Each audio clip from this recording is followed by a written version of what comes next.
cet accompagnement. Voilà, maintenant je vais passer la parole à notre invitée européenne, donc Jolien Santegoets, qui vient de Hollande, des Pays-Bas, qui est coprésidente de l'Association mondiale des ex-usagers et survivants de la psychiatrie.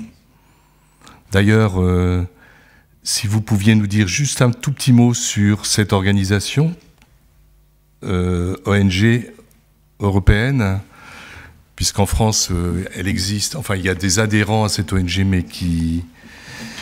Ça ne porte pas le même nom, en tout cas, ce n'est pas l'Association des ex-usagers et survivants de la psychiatrie. Advocacy France, je pense, est membre de cette organisation. Et vous allez pour poursuivre le travail donc, sur l'accompagnement à la prise de décision, vous allez présenter un sujet que vous appelez le modèle d'Eindhoven.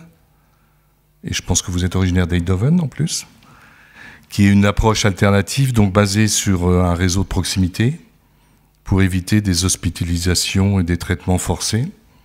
Voilà, donc vous allez nous présenter, vous avez 10 minutes également, et si vous pouvez nous dire quelques mots sur l'association mondiale des ex-survivants de la psychiatrie. Ouais.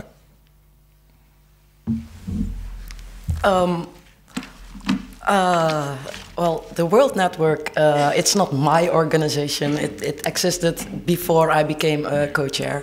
The World Network of Users and Survivors of Psychiatry also has the ECOSOC UN consultancy status, and my colleagues, Gabor and Mats and some others, were involved in the drafting of the CRPD.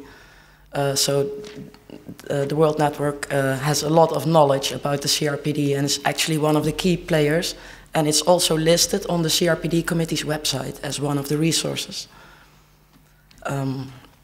And I also have a Dutch organization which is aimed at avoiding forced psychiatric treatments, because I survived those and it was very harmful. So we want to stop this for other people to happen. But I was going to talk about the Eindhoven model. I did inform the organizers that it's probably going to take 15 minutes. I hope it's okay. I'd like to start with an easy, accessible introduction of the model of family group conferencing. Here you see Pipke, and today there's something special. It's his birthday, and all the important people, they come to visit him, and they make him happy. Then, here's Pipke again, and again there's something special. He has a broken leg, and again, all the important people come to visit him, to support him, and they cannot heal his leg, but it helps that they are there. They make him happy. Then here is Pipke again, and there is something, but he doesn't know what. It's unclear. And also the others, they don't know. So he goes to a doctor, and then he gets a lot of paperwork and pills, and he gets put in an institution, and he's not happy. And also the family, they are outside, and they don't know what is happening. And nobody has real support, and this is not what we want to see. So there's an alternative model, which is the family group conferencing model. In the Dutch, it's called eigen kracht, which means own power. And in practice, it means that when Pipke is not knowing what to do, he asks for other people, do you want to think with me? How can I be happy again? And then the important people, the friends, they gather around him and they share ideas, and they understand what Pipke likes. And Pipke can choose which ideas he likes. And then this results in a plan that they make together, and this makes him happy again. And at the bottom line, at important moments in your life, you need your own people around you. And this is also very relevant for mental health. Mental health is well-being, and you cannot separate that from the person's life. psychosocial issues are mainly social issues and not medical issues, since a disability is a barrier in the interaction. And we all know that the social circumstances are a crucial component, and they can have a positive or negative influence on well-being. So the social context cannot be left out when we are dealing with mental health or psychosocial problems, or with disabilities in general. And we all know that exclusion does not lead to well-being. So, for dealing with psychosocial problems, we would need a social, community-based approach aimed at inclusion and well-being for the main person and his social surroundings together. Now, in the Dutch process of the law reform on forced treatment, which I fully oppose, I developed an alternative proposal, which I called the Eindhoven model. The Eindhoven model is based on family group conferencing, which is a way of supported decision-making in psychosocial crisis situations or in any situation. In the Eindhoven model, instead of executing undesirable interventions, such as forced psychiatric treatments, the aim is to identify a range of desirable solutions on an individual level by family group conferencing. And I will now explain the model a bit more.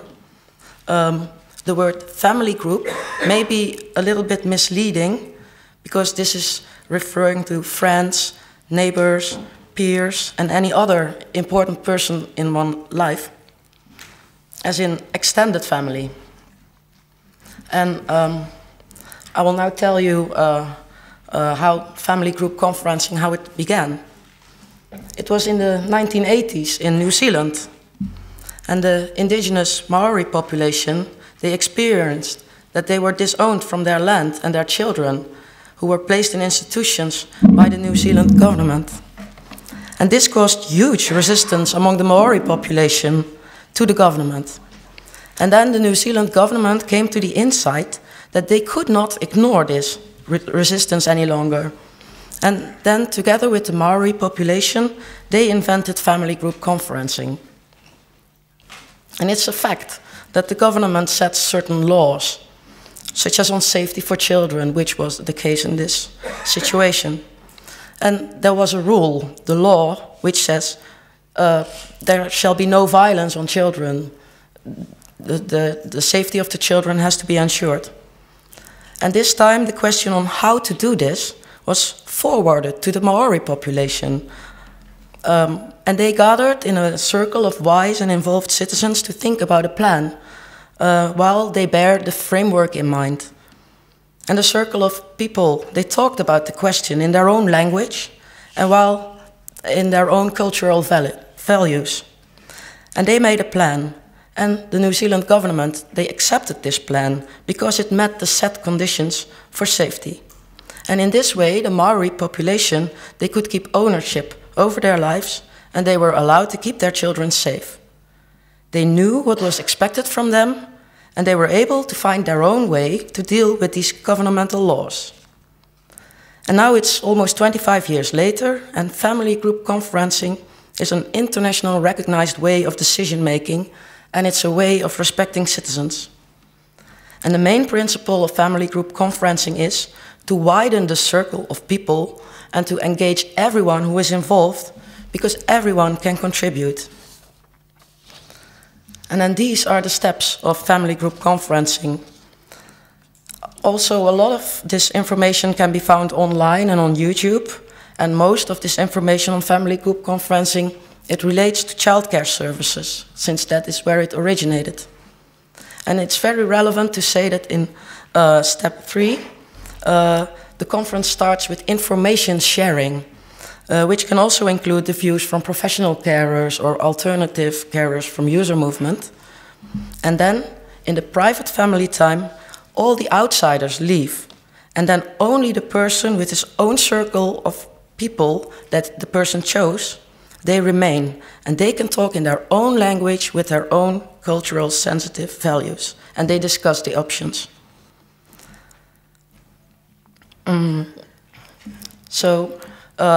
Family group conferencing is about widening the circle, which can also be done without a legal framework or condition.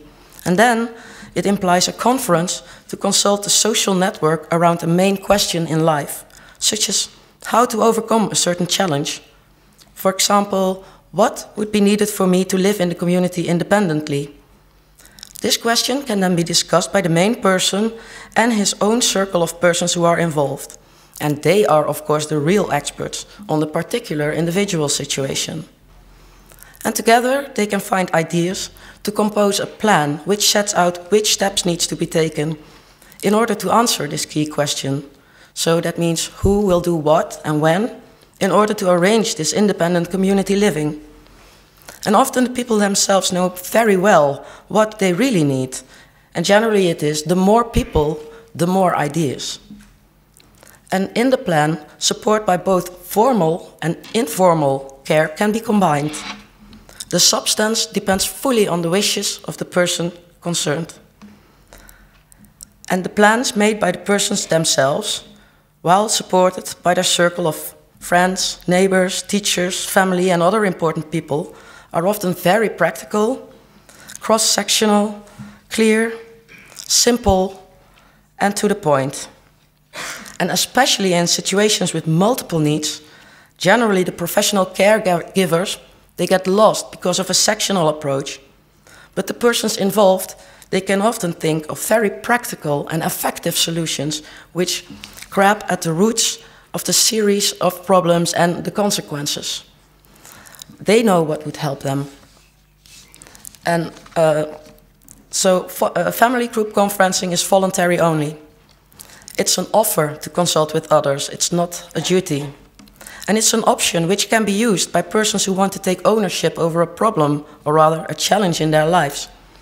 Because the focus is not on analyzing negative processes or illnesses, but it's about achieving a better life by fulfilling a certain wish, which is put as the central question in the conference.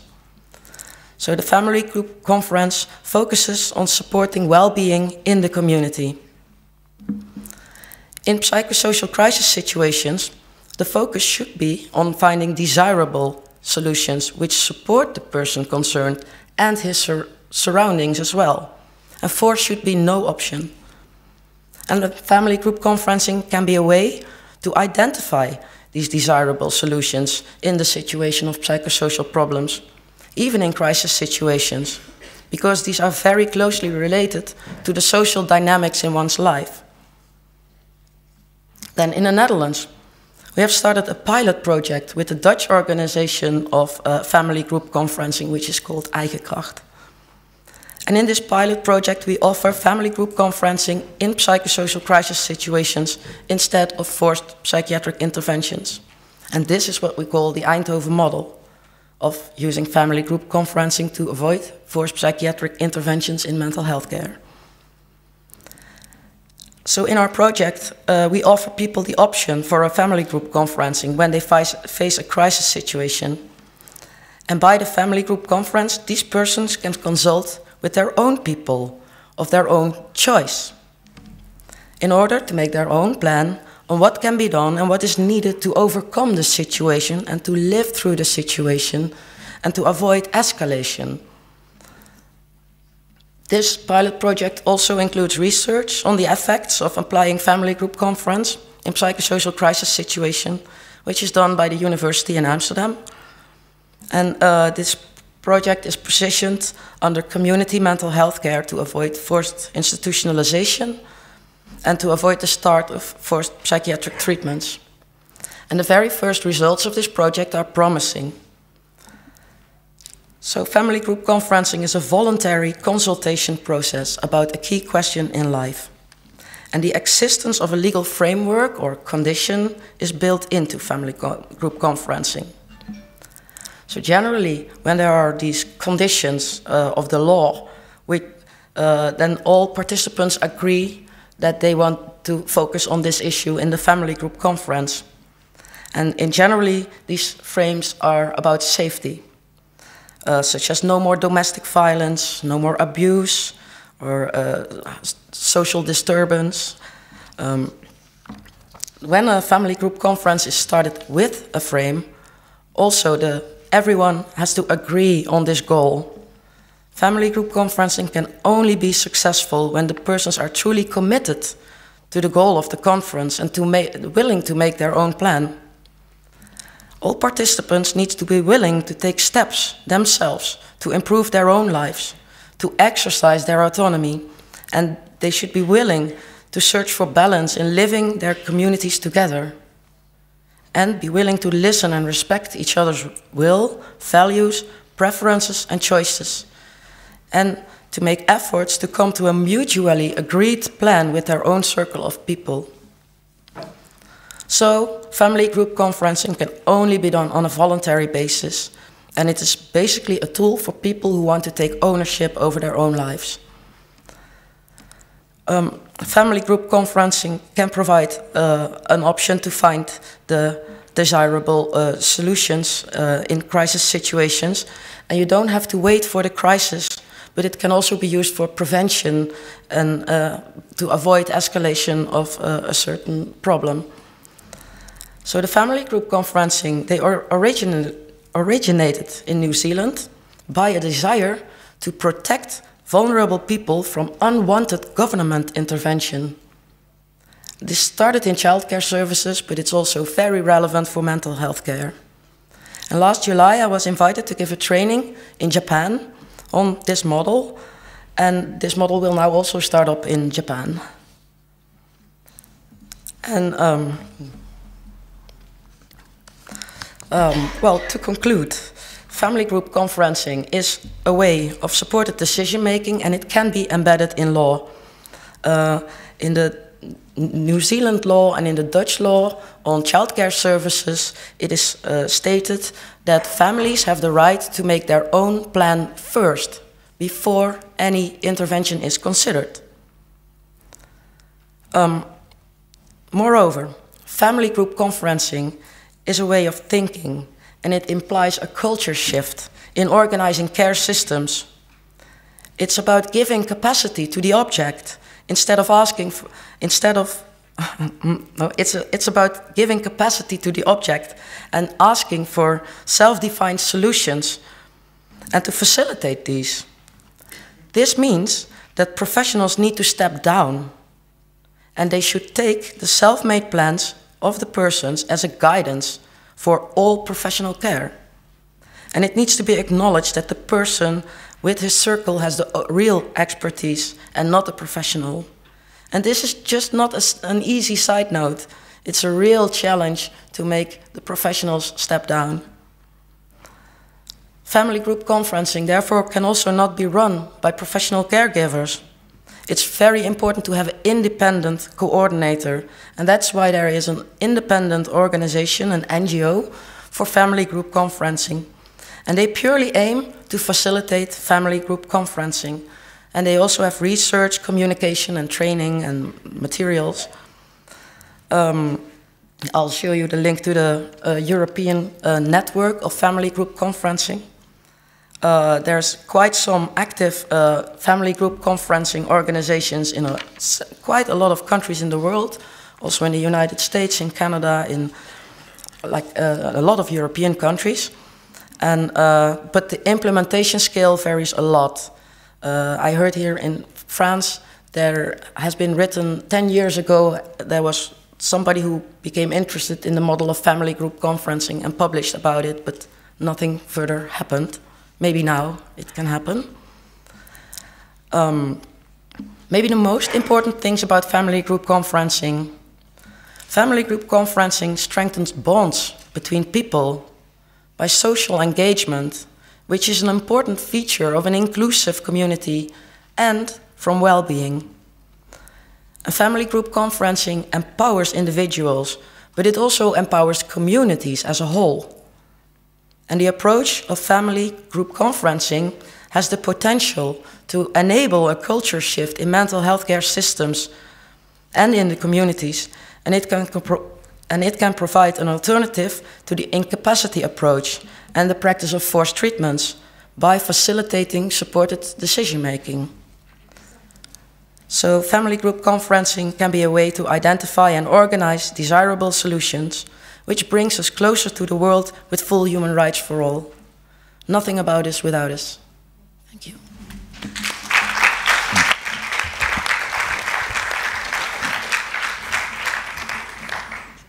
Merci beaucoup pour cette intervention. S'il y a des questions, je pense qu'on aura le temps quand même de prendre 2 ou 3 questions après l'atelier, malgré le temps un peu restreint. Merci pour cette présentation qui est une proposition de réponse systémique un peu à cette question. C'est intéressant de voir que ça vient d'une décision politique au départ. Hein. Ça vient pas du domaine de la thérapie ou d'autres origines, et que ça vient d'un pays qu'on connaît plus particulièrement par l'art de jouer au rugby. C'est intéressant de voir un peu l'histoire de ce mouvement-là. Voilà, donc c'est intéressant également de voir que vous vous présentez au niveau européen. Moi, je vous rencontre de temps en temps au Forum européen des personnes handicapées, comme vous parlez des troubles psychosociaux. On voit bien qu'il y a la dimension psychologique et sociale également en même temps. Ce qui explique un petit peu aussi sûrement l'approche que vous avez de ces questions-là.